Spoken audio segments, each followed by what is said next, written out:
روغن نخل و دیگر روغن صغیر، روغن کنجی طبق تراوت رگلام تکنیکی در مورد خطر محصولات خوراکواری در استفاده بودن در آماده کردن محصولات غذایی کودکان منع است. اما مشاهده های خبرنگاران رادیو آزادی در چند مغازه دوشنبه نشان داد خوراک کودکانه دارای روغن نخل کم نیست. این بسته محصولات آمیخته شیری نوتریلک ساعت 13:37 در یکی از فروشگاه‌های بزرگ شهر دوشنبه خریده شده است.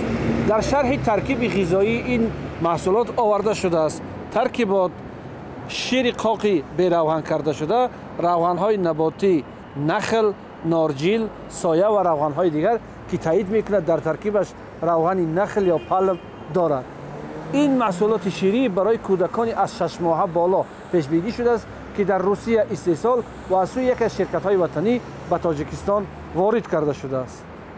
اما رهبری تاجیکستاندارد قاطعانه میگویند که در ترکیب این محصولات روغن نخل وجود ندارد. در ترکیب نوتریلا روغن پالم نیست. در تاجیکستان بر اساس رگلمنت تکنیکی بی‌خطری محصولات خوراکواری از 30 اپریل سال 2016 استفاده روغن نخل در استحصال خوراک کودکان منع شده است.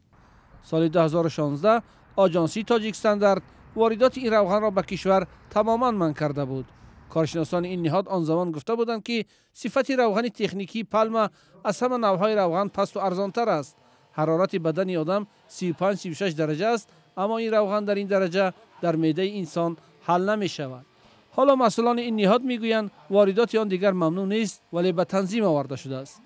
در بسیاری از کشورهای جهان استفاده روغن پالم در صنعت خوراکواری اجازه نیست. در تاجیکستان هم استفاده این روغن تنها در قنادی تا یک اندازه معین اجازه داده شده است.